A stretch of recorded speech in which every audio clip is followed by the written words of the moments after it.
Okay, so welcome to the deep dive. We are diving into a cold case that the internet just can't seem to let go of. The disappearance and murder of Judy Smith back in 1997. Yeah. And I think this is one that we can really kind of use the internet for to kind of see why this case is still so perplexing. Right. And I think it's because it's got Yeah. so many just details and things that are just odd about it. And there are tons of theories out there, and a lot of this information that we're going over today is drawn from all the different discussions online and primarily Reddit threads. Exactly. And it's kind of a way to tap into that crowdsourced investigation that's going on. And try to make sense of it all. There's just a lot of information out there. Yeah, so it's kind of like a shortcut for people to understand why this case is so weird. Yeah. And what are the main points that people are discussing? Yeah. Exactly. Yeah. Judy Smith was a 50-year-old nurse from Newton, Massachusetts. And she vanished while on a trip to Philadelphia with her husband for a conference. But what makes this case so baffling is that her remains were found months later, hundreds of miles away in North Carolina. Yeah. I mean, that right there is Yeah. just like, whoa, how did that It happen? doesn't make any sense. Yeah. So that's really what we're going to look at today is how did she get from Philadelphia to North Carolina? Right. Why was she wearing hiking clothes when she was found? Yes. And then, of course, the big question, who would want to harm Judy Smith? Exactly. So let's just jump right in and start at the beginning with the beginning of this mystery. Okay, so the timeline begins on April 9th, 1997. Okay. Judy and her husband, Jeffrey Smith, were scheduled to fly from Boston to Philadelphia. But this is where it gets interesting. Okay. Judy forgot her ID at the airport and had to take a later flight, arriving in Philadelphia that night. Okay. Now, this seemingly small detail has become a huge point of discussion and speculation among online sleuths. Okay. I can see why, because then it's like, wait a minute. Where was she? Exactly. It creates this unaccounted for window of time before she met her husband in Philadelphia. Yeah, was this just an innocent mistake, or did she use this time to maybe do something or meet someone before her husband got there? It definitely adds another layer It does to this too. whole thing. Okay, so then the next morning, April 10th, Jeffrey last saw Judy at their hotel room Yes, at the Doubletree Hotel. at the DoubleTree. Okay. And she said she was going to go sightseeing that day. That's right. And she was carrying her signature red backpack. Okay. They agreed to meet back at the hotel around 5:30 p.m. Okay, so this is where things start to get a little murky. This is where the accounts really diverge and become subject to a lot of scrutiny online. Yeah. Okay, so we have a report from a homeless man who claims he saw her at Penn's Landing. Okay. He even suggested that she might have slept on a bench overnight Hmm. and left the following morning. Wow. Then we have another claim from a Macy's worker in New Jersey Okay. who believes she saw Judy shopping with a younger woman sometime after April 10th. But here's what's really interesting. A lot of the online communities are very skeptical about these sightings. Okay. They point to the fact that there was a homeless woman in Philadelphia who looked a lot like Judy.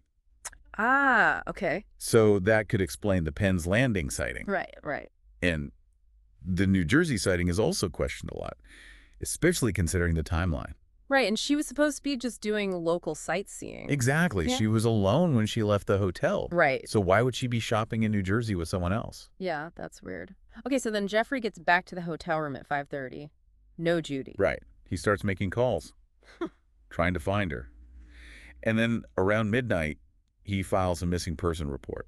Okay, but I read that the initial reaction from the police in Philadelphia wasn't exactly helpful. No, it wasn't. What happened? Well, reportedly, the police suggested that Judy might be going through some kind of midlife crisis Oh, no. and that she had left voluntarily. Really? Wow, that's not what you want to hear when your wife disappears. No, it's not. And Jeffrey was really frustrated by this.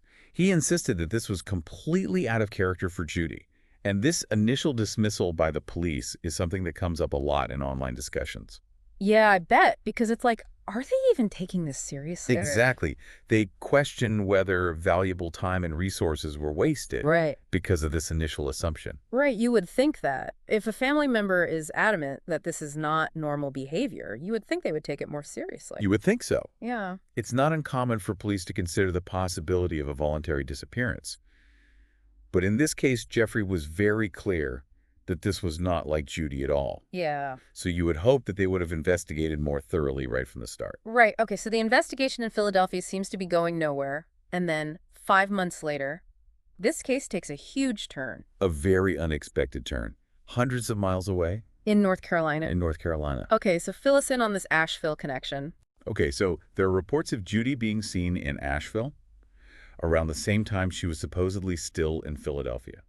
Wait, so at the same time? Yes, it's very strange. We have a store clerk and a hotel clerk who both claim to have seen a woman who identified herself as Judy from Boston. Judy from Boston. Okay. And the hotel clerk even said that this woman stayed at the hotel from April 10th to the 12th. Wow. So how is that even possible? Yeah, that doesn't make any sense. Unless she left Philadelphia immediately, Right. like right after that possible sighting at the bus station, Mm-hmm. around 1 p.m. on April 10th. And drove all the way to Asheville. Exactly. It's a long drive. Yeah, the long trip. Okay. And then on September 7th, 1997, hikers find her remains. Yes, in Pisgah National Forest near Asheville. Okay, so tell me about the condition of the body. All right, so Judy had been stabbed multiple times in the chest. Oh, wow. And here's the thing, she was wearing hiking clothes, Okay. which is completely different from what she was last seen wearing. Right, she was going sightseeing. Exactly. So this suggests that she changed her clothes at some point. Right, and maybe her plans to go hiking. It's a possibility. Okay. And she also had a new backpack. Not the red one. No, this one was blue and black. Okay, and new sunglasses too, right? Yes, that's right. But she still had most of her jewelry. That's the strange part. Yeah. Including her wedding ring. And she had $167 in cash. Okay, so what does that tell us? Well, it makes it harder to believe that robbery was the motive, Right. but some jewelry was missing. Okay. And her red backpack, the one she had when she left the hotel, Right. was never found. Hmm. And how they identified her remains is another point of contention online. Okay. They used dental records and a specific physical characteristic, an arthritic knee condition. Okay. But DNA testing wasn't done.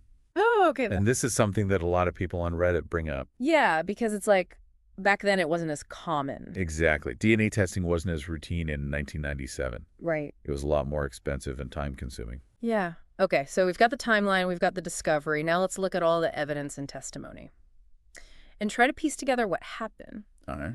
So those hiking clothes and that new backpack really make it seem like Judy went to Asheville on purpose. It does seem that way. Like she meant to go hiking. Yeah. But then the question is why? Right. Why Asheville? Yeah, and why such a sudden change of plans? And why didn't she tell anyone? Exactly. Okay. And then there's the fact that the body was found in such a remote area. Yes. The steep terrain where she was found is very significant. Right. It suggests that whoever put her there knew the area well, or they were really determined to hide the body. Right. And even though local police didn't think the killer was from the area, it's still a very important detail. Okay. And what about Jeffrey's alibi? His alibi seems pretty solid. Witnesses confirmed he was at the conference the whole time, and it would have been physically impossible for him to have moved Judy's body. Right, he was quite overweight at the time. He was. So it's highly unlikely that he could have carried her body all that way. And up that steep slope. The police in North Carolina ruled him out pretty quickly. But the Philadelphia authorities weren't as sure. Interesting. So right from the start, there were differences in how the different police departments were handling the case. Yes, and that might have had an impact on the investigation. Okay, so even though the evidence and the witnesses back up his alibi, the fact that the Philadelphia police didn't rule him out right away kind of fueled some of the theories online. It did. And then there's the missing jewelry. Some of it was missing, but not all of it. Right. So what was the motive? It's hard to say. Okay, so let's get into the Reddit theories. This is where things get really interesting. This is where people really try to put the pieces together. Yeah, because there's so much to work with. There is. So one of the main theories is that Judy went to Asheville willingly. But something went wrong. Maybe she was going hiking, or maybe she was meeting someone. Right. But the problem with this theory is that there's no clear reason for her to suddenly leave Philadelphia and go all the way to Asheville. Right. And without telling anyone. Exactly. What could have been so urgent that she had to leave like that? Right. Okay, and then there's the affair gone wrong theory. Yes. This one's pretty popular online. The idea is that Judy was having a secret affair, maybe with someone in Asheville. Right. And there are even rumors that she might have been involved with a woman. Or women. Yes.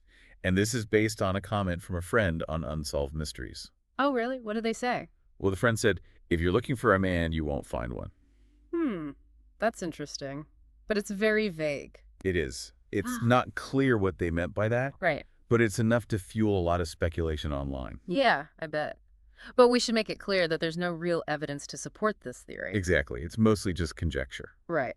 Okay, so what about the serial killer theory? Oh, yes, that's another one that comes up a lot, Yeah. especially the name Gary Michael Hilton. The National Park Killer. Yes. But his known activity didn't start until the 2000s. Right, that's a whole decade after Judy's death. Exactly. So while some people online discuss the possibility that he might have been active earlier, there's no evidence to connect him to Judy's case. Okay. Then there's the misidentification theory. This one's a little unsettling. It is. But some Reddit users believe that the body found in Pisgah National Forest might not actually be Judy. Because there was no DNA testing done. Exactly. While the dental records and the arthritic knee were strong indicators, Right. the lack of DNA confirmation does leave some room for doubt. So if that's not Judy, then who is it? And where is Judy? Yeah, it's a whole other mystery. And of course, we have to talk about the theories about Jeffrey. Even with his alibi, some people still think he could have been involved. Maybe he hired someone to kill her. It's a possibility. But there's no evidence to support that. And he really did seem to try to find her. He put a lot of effort into the search. He hired private investigators. He put up thousands of flyers. So it doesn't seem likely that he was involved in her death. Right, okay, and then there's the mental break theory. The idea that Judy might have had some sort of mental health episode. That led her to Asheville. It's possible. Yeah. But there's nothing in her past to suggest that she had any mental health issues. Right. It's just another one of those unanswered questions. It is. It's one of the many things that make this case so baffling. Right. Okay, so the Reddit community has really been digging into this case. They have. They've come up with a lot of insightful theories. And they've also been pretty critical of the original investigation. Yes, they have. They point out that the burial itself, the shallow grave and the blanket, suggest that the killer might have had some kind of personal connection to Judy, or at least felt some remorse, which seems at odds with the brutality of the stabbing. Right. And they've also analyzed the location of the crime scene. Yes. It was near a picnic area and an accessible road. Exactly. So either the killer knew the area, or they were just opportunistic. Okay, and there was that witness who saw a woman who looked like Judy buying food and a toy truck. Like Yeah. maybe she was going to have a picnic. And then something terrible happened. It's possible. Okay. And a lot of the online sleuths are frustrated with how the police handled the case. Yes. Like the fact that they relied on dental records instead of DNA evidence. Yeah.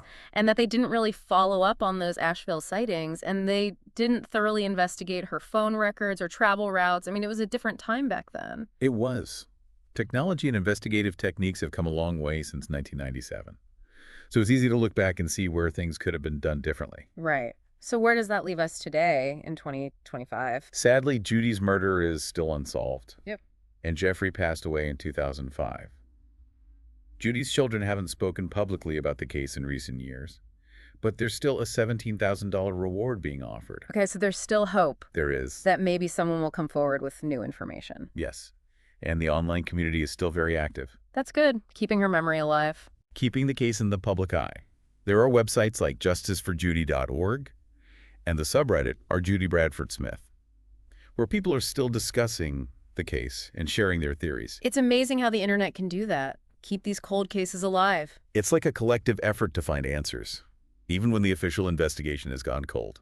Okay, so we've come to the end of our deep dive, and we still have so many questions. So many unanswered questions. How did Judy get to Asheville? Why did she change her clothes and her backpack? And the biggest question of all, who killed her and why?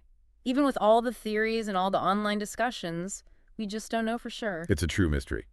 And a reminder that sometimes, even with all the information in the world, we may never know the full truth. So here's a final thought for you. The way Judy was buried, in a shallow grave with a blanket, what does that tell you about the killer? Did they know her? Did they care about her in some way? Or was it just a way to get rid of the body quickly? And what about that forgotten ID at the airport? Could that seemingly insignificant event have been the catalyst for this whole tragedy? We want you to keep thinking about this case, explore the online discussions, and come up with your own theories. Because this is a case that deserves answers, and maybe together we can finally find some justice for Judy.